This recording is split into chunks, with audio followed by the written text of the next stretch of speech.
Hello, hello. Uta Hagen here, hiding behind a nasturtium leaf. I just wanted you to see how big they have gotten right at the end of the season. I think tonight they're going to all freeze. Some already did. There's another one. No more flowers of the nasturtiums. Let's see. I can't get the leaves in there. Actually, maybe I could. Let's see. Well, that's confusing to have a nasturtium leaf in with the roses. But anyway, well, other people fuss about their sets and spend, six figures, so that makes sense. Also, this is a very late season parsley, and I just read that parsley has really good compounds in it. And so I'm going to dig up all of my nice healthy parsleys like this, put them in pots, and put them in the mini greenhouse, which is called a cold frame. And oh boy, things are really moving along, we could say. We have, of course, the investigation of gender doctor Joanna Olson Kennedy. And that letter from the Congress Oversight Committee to the National Institutes of Health is dated November 5th. And yes, it's very much related to what I put in my last video. And I have especially been thinking about ways in which to catch these gender doctors with their child development nonsense, which contradicts the Piaget 4 stages of child development, long accepted, considered settled science, and how someone like Dr. Michelle Forcier, stating right in that film, What is a Woman, that a child, even before the age of 1, has some kind of awareness of, oh, my body is wrong. And that simply is not possible, Dr. Forcier and Dr. Rafferty, head of the, I think, AMA or AAP. This is ridiculous. Why do you need a retired kindergarten teacher to tell you about child development? Because you have been living in Animal Farm and you have been telling us that 2 + 2 = 5. So I was sort of researching this because I wanted to, get some actual quotes. I had no idea that it would be so easy to find this section of the film What is a Woman, where Forcier is sitting there in her little Greek goddess dress and sandals, saying, this description of how children become self-aware, even at the age of 1. And this just does not comport or work with the known stages of language and cognitive development in children. It is a fantasy. It is an absolute fantasy. And I happen to know, because I am a trans widow, the ex-wife of a suddenly identifying cross-dressing man who goes out spending our family budget on his cross-dressing weekends, which he claims were business trips. This was all before cell phones. So I didn't have any way to, figure out stuff about him. I think he was staying in the hotels he said he was staying in because I would call the hotel and he had let me know which room he was in and stuff like that. But he would have requests about, well, don't call me, at so-and-so time because we're supposed to go out for drinks after this so-and-so evening session, all that kind of stuff. They're very clever. They are like bigamists who hide a second family from their wives. That's exactly what they're like. Okay, so I'm just going to read you part of this malpractice lawsuit against exactly Michelle Forcier and this Rafferty guy. And It was submitted to the Providence Bristol County Superior Court in Rhode Island on the 23rd of October, exactly last year, 2023. I'm just going to read you page 6 and 7, but I find this actually quite shocking, and I think it's really important to put this information out for the detransitioners. One of the things that I'm hoping in the Oversight Committee hearings with Dr. Joanna Olson Kennedy is I want I'm hoping that the Congress members, the members of the U.S. House of Representatives, will ask her is the list, to read the list, so-and-so Rhode Island, so-and-so this very high up so-called gender doctor like Michelle Forcier getting sued in 2023. Are you aware of this lawsuit, et cetera, et cetera? Because it's right around this time, actually before that it was, that Dr. Miriam Grossman's testimony, that was in the summer of 2023, her testimony saying this is a completely controversial field and none of it is settled science, and also we are not assigned sex at birth. Our sex is determined by a biological process called fertilization at conception. All right. So this is a young, unfortunate young woman who was 14 when she had her emotional crisis, and she needed to contact me, Uta Hagen, and I could have helped her with the wellness checklist and all of the strategies against stress. I think that's what I'm going to call them. So let's see. This is number 18. Also, this is a web page.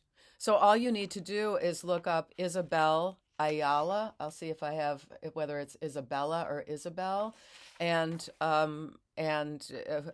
who is the plaintiff and the defendant, Michelle Forcier, and you can find the web page having exactly the initial filing of this malpractice lawsuit.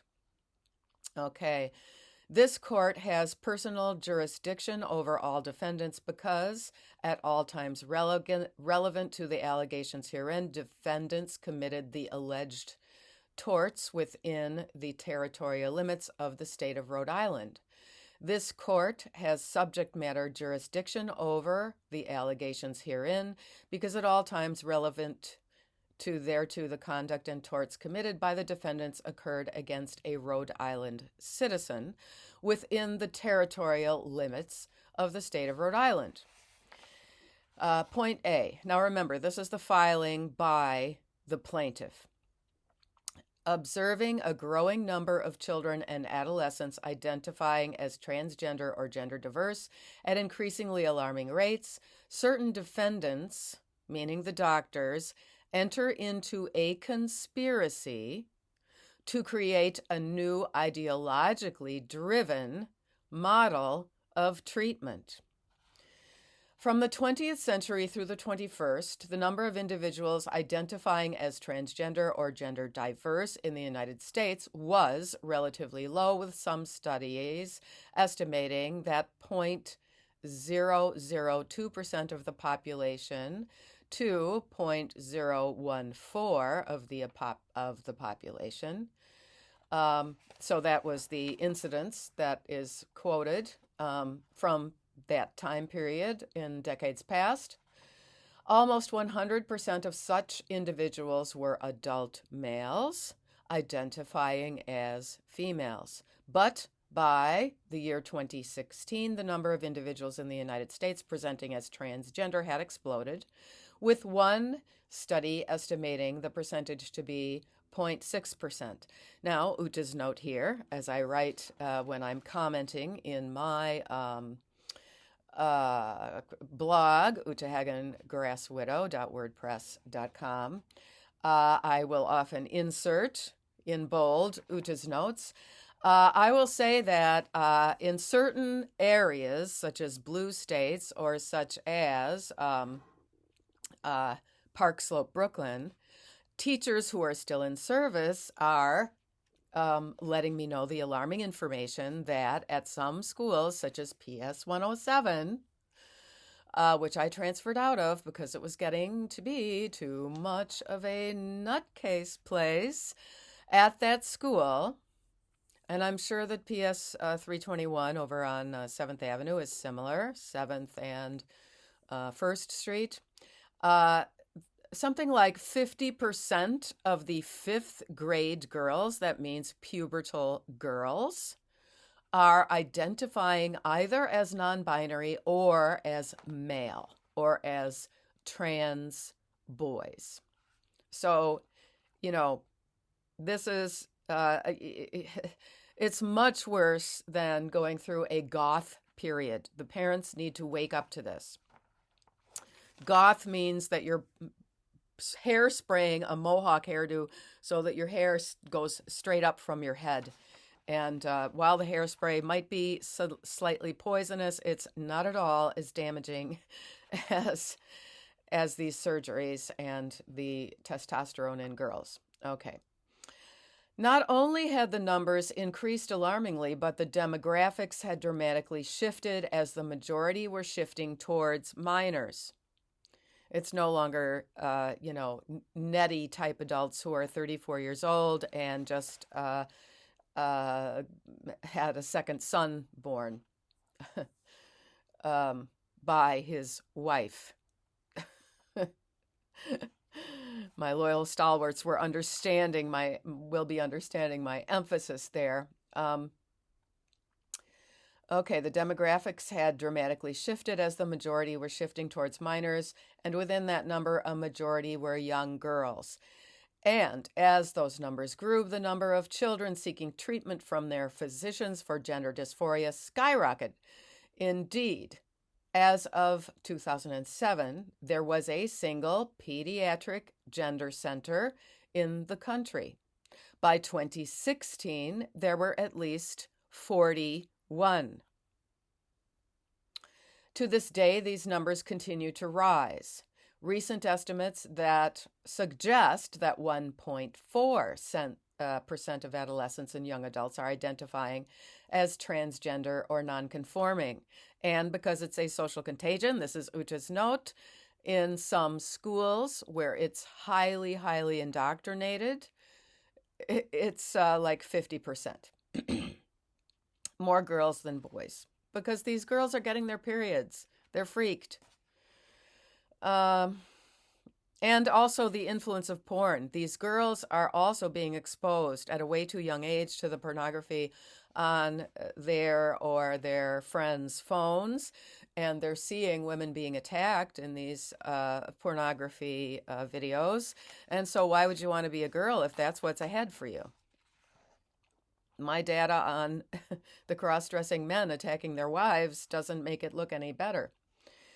Okay, so now we have 41 at least gender clinics. And then if you count the Planned Parenthoods that are passing out testosterone to girls and estrogen to boys like candy, it probably goes up into the thousands. 70% of such individuals claiming transgender or gender nonconforming are minor females, and there are believed to be well over 300 pediatric gender clinics in the United States. Okay, so that I guess just means this recent exponential growth going into the 2020s. Instead of asking questions about the underlying reasons for this unprecedented explosion, such as, Uta's note, social contagion, explosion in number, and seismic shift in demographics upon information and belief, that's what a legal term that they have to say, a small number of individuals in positions of power within the American Academy of Pediatrics who were deeply bought certain political and ideological beliefs. I would have said bought into or something, but that's how it's stated. uh, who were deeply bought certain political and ideological beliefs related to gender identity and gender theory, saw a void of guidance for primary care physicians. Upon information and belief, that means there is evidence of this, but we're not going to put all the references. In 2016, those individuals formed a committee. Aha, this is the conspiracy. Within the American Academy of Pediatrics, which is called the LGBT Health and Wellness Committee, which is in these legal filings now going to be called the committee. And that was formed for the purpose to seize on an opportunity to lead on out on this issue, be the first to offer what they saw as authoritative guidance, and ensure that guidance aligned with their ideological gender beliefs. And this coincides exactly with Dr. Joanna Olson Kennedy's refusal to publish her 95-subject puberty blocker NIH-funded study because a too high percent, that is 25% of those subjects, be curious, I'd be interested in knowing how many girls and how many boys. I don't know if we can get that information easily right now, but 25% of them, that means about 25, 24 perhaps, did not do well on their psychological measures after taking the puberty blockers. And again, I'm not quite sure whether they were also put on testosterone shortly after, a year or so after the puberty blockers. This study, I think, went for 4 years or something. And there's no plan for helping those kids who got worse. Upon information and belief, the committee quickly set about on a roughly 2-year process to create a new, in quotes, policy statement to be published by the AAP based on those individuals' ideological views and introducing a radical new model for transgender and gender diverse children and adolescents, one that would do away with the consensus, scientifically supported approach known as watchful waiting. Now, I feel that there's flaws in watchful waiting because girls who are tomboys, I was teased for being a tomboy because I hung out with a certain number of boys when we were in 3rd grade. Richie and Ron, like we had this little powwow. There we were, 9 years old. We had this little powwow that we can't play together anymore because they're saying, Uta and Richie, da-da-da-da-da, K-I-S-S, da-da-da-da-da, And so, I mean, personally, I think that's pretty mild bullying. And it was these dumb kids, their name, these brothers who lived across the street from Richie. And they would shout it from across the street, We started cutting through the backyards, which felt like being in the,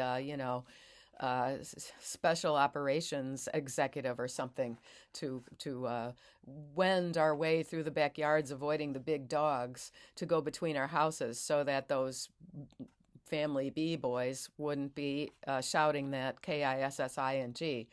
And I suppose in this day and age, someone could have said, hey, be the only boy in your family. I'm sure your father always wanted a son. Anyway, because I have 4 sisters. So this is pretty shocking that they made this committee within the American Academy of Pediatrics. And I think that along with this investigation of Dr. Johanna Olson Kennedy should go an investigation into the committee within a highly respected medical organization, the American Academy of Pediatrics. There's a new one. It's called the College of American Pediatrics, I think. It's college something in pediatrics. I can't remember which order. Okay. Policy statement to be published by the AAP based on those individuals, meaning Dr. Forcier, Dr. Rafferty, all of those people. ideological views and introducing a radical new model for transgender and gender diverse children and adolescents, one that would do away with the consensus, scientifically supported approach known as watchful waiting, wherein children are not put on life-altering puberty blockers or cross-sex hormones, but are instead treated with counseling and psychotherapy as they naturally progress through puberty. Yes, I would say I would add the wellness checklist to watchful waiting, which is making sure that you spend an equal amount of time outside as you spend on screen. So I'm going to have to hurry up and get out there and work on the rest of those 150 daffodil bulbs. I've been making progress. You'll be happy to know. Okay. I'm sorry about all the pontificating, but I can't help myself. Okay, so this is this watchful waiting, and I wanted to add to it.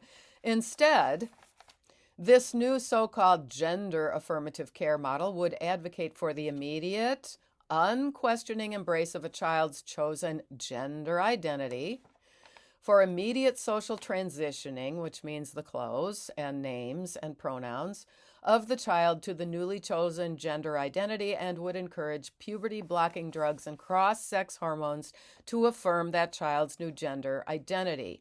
Notably, at least 4 of the 6 members of the committee worked at pediatric gender clinics that prescribe puberty blockers and cross-sex hormones to patients as young as 10 and 14, and these are defendants, Dr. Rafferty, Dr. Forcier, Dr. Allen, and Dr. Sherer, who I think worked in the same fancy name gender place, maybe in Providence, Rhode Island.